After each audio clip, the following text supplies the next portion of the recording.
तर आता बघा मुलांनो, या ठिकाणी कोणता नियम या ठिकाणी या प्रश्नामध्ये वापरलेला आहे? तर बघा, या ठिकाणी पहिला आहे 17. 17 म्हणजे काय आहे मुलांनो? तर बघा, 4चा वर्ग आहे, 4चा स्क्वेअर किती असतो मुलांनो? 16, हो की नाही? 4चा वर्ग 16 प्लस त्यामध्ये 1 केलेला आहे, बरोबर किती होत आहेत मुलांनो? या ठिकाणी 17 होत आहेत का?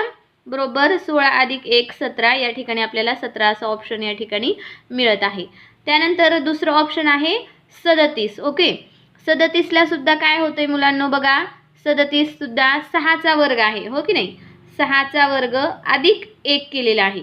6चा वर्ग किती होईल मुलांनो? 6चा वर्ग आपल्याला माहिती आहे किती आहे? 36 अधिक 1 बरोबर किती होत आहेत मुलांनो? या ठिकाणी 37. या ठिकाणी आपल्याला 37 असा आन्सर मिळत आहे.